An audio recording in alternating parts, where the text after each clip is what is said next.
और बड़ी खबरें। प्रधानमंत्री नरेंद्र मोदी को लगा बड़ा झटका। इंडिया गठबंधन की महारैली ने बढ़ा दी बीजेपी की टेंशन। आखिरकार क्यों दोस्तों? बीजेपी के खिलाफ सोशल मीडिया पर चला हैशटैग कहा मोदी तो गियो। जी हाँ, हैशटैग ने मचाया धमाल।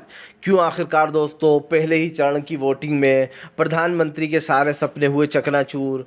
क्यों आखिरकार दोस्तों?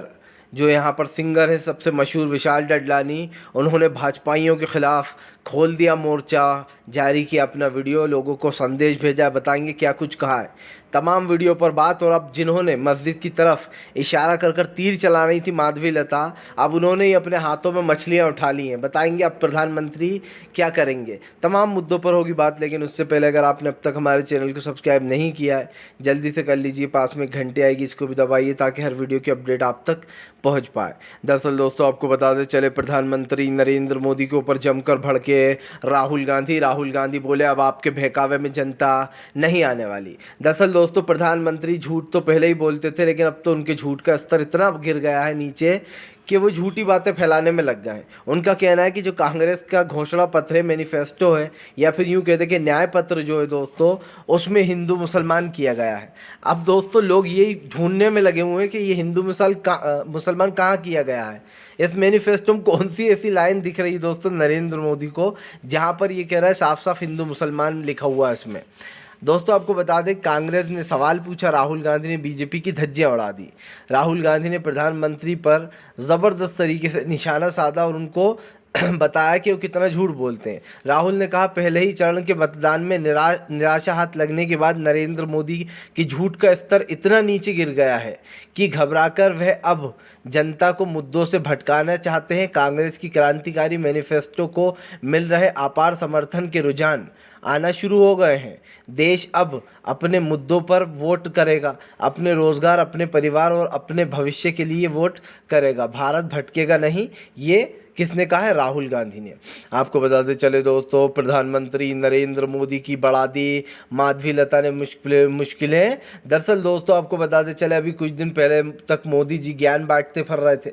2 दिन पहले की बात है, कह रहे थे कि एक महाशय हैं, वो एक अपराधी के घर यानी कि लालू प्रसाद यादव के घर पे मटन बनाने चले गए और लोगों को वीडियो दिखा कर चिढ़ा रहे थे। और एक थे तेजस्वी यादव जो लोगों को मछली खाकर दिखा रहे थे। अब दोस्तों प्रधानमंत्री नरेंद्र मोदी अब क्या कहेंगे? कहते हैं कि जब इंसान किसी की तरफ एक उंगली उठाता है तो 4 अपनी तरफ भी होती हैं। दरअसल दोस्तों जिनको ओवैसी के सामने खड़ा किया है, जिनके वीडियो का विवाद अभी थमा भी नहीं था, जिन्होंने मस्जिद की तरफ तीर कर चला रही थी और बाद में सफाई दे रही थी, उसी माधवी लता ने दोस्तों अब हाथों में मच्छियाँ उठा ली, दोनों हाथों में बड़ी बड़ी मछलियाँ, और लोगों को चिढ़ा रही हैं। प्रधानमंत्री जी ज़रा अपने लोगों पर ध्यान दीजिए। इतनी बड़ी बड़ी मछलियाँ हाथ में लेकर हिंदू भाइयों की आस्था से खेल रही हैं। अब आप क्या कहेंगे? सर पर टीका लगाए, माथे पर, और जो है बिल्कुल भगवा रंग में घिरी हुई, आप क्या कहेंगे प्रधानमंत्री? अब तो उनकी जो नेता है वो खुद ही जो यहाँ पर मछलियों को टहला रही हैं हाथों में लेकर।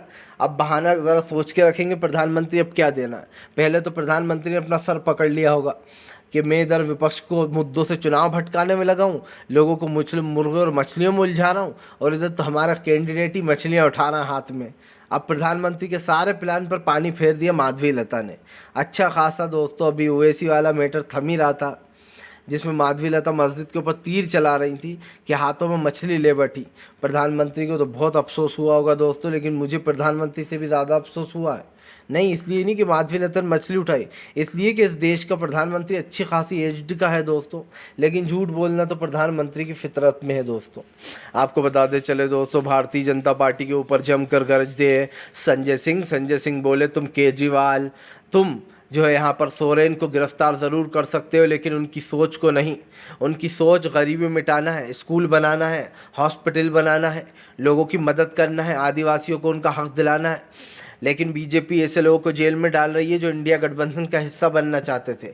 दरअसल दोस्तों बीजेपी ने साफ कहा था कि अगर अरविंद केजरीवाल और हेमंत सोरेन इंडिया गठबंधन का तुम हिस्सा बने तो तुम्हें जेल जाना होगा, लेकिन दोनों ने उसकी बात, बीजेपी की बात नहीं मानी। संजय सिंह ने कहा कि उनको खूब डराया गया, धमकाया गया कि तुम्हें बीजेपी ज्वाइन करना होगी, इंडिया गठबंधन को छोड़ना होगा, लेकिन दोनों ने पीछे हटने से इनकार कर दिया। दरअसल दोस्तों आपने वो कहावत बहुत सुनी होगी कि जब जो यहाँ पर गीदड़ की मौत आती है तो वो शहर की तरफ भागता है। अब गीदड़ कौन है दोस्तों और कौन शहर की तरफ भाग रहा है सबको दिखाई दे रहा है। पहले ही चरण की वोटिंग में धज्जियां उड़ जाना और जनता का वोट न करना ये बीजेपी की मुश्किलें बढ़ा रहा है।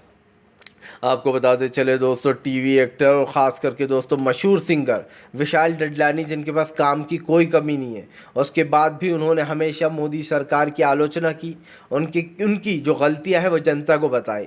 दोस्तों विशाल डडलानी एक ऐसा सिंगर है जिनमें ना सिर्फ हिम्मत है बॉलीवुड के सिंगरों में सच बोलने की, बल्कि दोस्तों विशाल डडलानी कुछ भी बोलने से पहले डरते नहीं है मोदी सरकार से। अब विशाल डडलानी ने अपना एक वीडियो जारी किया है सोशल मीडिया पर, जहां पर उन्होंने कहा कि कुछ लोगों ने मुझसे कहा था कि मैं इस वीडियो को बनाऊं और लोगों तक अपील करूं। उन्होंने कहा कि आज हमारे लिए वोट करना बहुत ज़रूरी है। ये मत सोचना कि हम एक वोट नहीं करेंगे तो क्या होगा, कोई और कर देगा। ऐसे करते करते दोस्तों अगर सब यही सोचने लगे तो जीतना मुश्किल हो जाएगा पार्टियों के लिए। इसलिए ये तो आपसे अपील ज़रूर करूँगा कि वोट करिए और इंडिया गठबंधन को वोट करिए। विशाल डडलानी ने कहा कि आप सब लोग जानते हैं, आप समझदार हैं, आपको किसको वोट करना है किसको नहीं करना है। लेकिन जो बीते 10 सालों से तानाशाही चल रही है, अगर कोई इस सरकार से, विशाल डडलानी ने कहा, सच बोल देता है तो उसको जेल में उठाकर डाल दिया जाता है। अगर कोई सच पूछ लेता है तो उसके खिलाफ एक्शन हो जाता है। आज उन्होंने कहा कि देश में तानाशाही का माहौल है, किसको चुनाव देना है। विशाल डडलानी ने कहा ये आप लोग अच्छे से जानते हैं, मुझे बताने की ज़रूरत नहीं है, लेकिन इस देश के लोकतंत्र को बचाने के लिए आप लोग वोट ज़रूर करें। विशाल डडलानी ने सीधे सीधे दोस्तों अक्षय कुमार, अमिताभ बच्चन, अनुपम खेर जैसे लोगों को दोस्तों आईना दिखाने का काम किया है, जो मोदी सरकार की एक तरीके से चापलूसी करते हैं दोस्तों बॉलीवुड में रहकर। लेकिन विशाल डडलानी उनमें से नहीं है दोस्तों। विशाल डडलानी सच बोलने पर बिलीव करते हैं। एक ऐसा सिंगर जिसके पास काम की कोई कमी नहीं है दोस्तों, उसको लगातार गाने मिलते हैं, म्यूज़िक कंपोज़र हैं वो। और विशाल डडलानी ही एक ऐसे सिंगर है बॉलीवुड में जिनको अब तक काम ज़बरदस्त तरीके से मिलता है। और फिर भी दोस्तों आप समझिए कितनी हिम्मत है कि मोदी सरकार की धज्जियां उड़ाने से पहले विशाल डडलानी एक बार नहीं सोचते। आपको बताते चले दोस्तों, भारतीय जनता पार्टी के ऊपर गरजे असदुद्दीन ओवैसी। ओवैसी बोले प्रधानमंत्री वीडियो देखा कि नहीं। दरअसल ओवैसी ने कहा है कि अब तो बीजेपी की कैंडिडेट ही हाथों में मछलियाँ लेकर प्रचार कर रही हैं, अब क्या है प्रधानमंत्री की राय। अभी 2 दिन पहले ओवैसी ने कहा कि प्रधानमंत्री मांस मच्छी पर चुनाव ले आए थे, मुद्दों से भटका रहे थे लोगों को, लेकिन अब तो बीजेपी की नेता ही हाथ में मछलियाँ लेकर घूम रही हैं दोस्तों। बस वो तो बस नहीं चला माधवी लता का, वरना उन मछलियों को वहीं फ्राई कर कर खा भी लेती दोस्तों वो। ये जितने भी बीजेपी के नेता दोस्तों, ओवैसी ने बात गलत नहीं की है, जितने भी बीजेपी के नेता दोस्तों धर्म की आड़ में चुनाव लड़ते हैं और आपको बेवकूफ़ बनाने का काम करते हैं, इनके घरों में जाकर देखिए, रेस्टोरेंटों में जाकर देखिए क्या खाते हैं दोस्तों। ये लोग चिकन, फिश, इस चीज़ के लवर हैं दोस्तों, इतना खाते हैं कि आप लोगों को पता भी नहीं चलता है, और बाहर आकर बन जाते हैं संत कि हमसे बड़ा कोई और है ही नहीं। दोस्तों जो लोग सच में मांस मच्छी नहीं खाते वो बड़े बड़े प्रसिद्ध साधु और संत होते हैं। इन जैसे टुचपुंजे नहीं दोस्तों, जो सिर्फ चुनाव जीतने के लिए झूठ बोलते हैं, हिंदू भाइयों की आस्थाओं से खेलते हैं और दूसरे दिन मछली और मुर्गा खाते हुए दिखाई देते हैं। तो इनके झूठ की तो दोस्तों आपको पता ही है कि क्या है, स्तर गिर चुका है, कितना गिर चुका है। जो लोग बड़ी बड़ी बातें करते हैं वो लोग दोस्तों हिंदुत्व को नहीं जानते।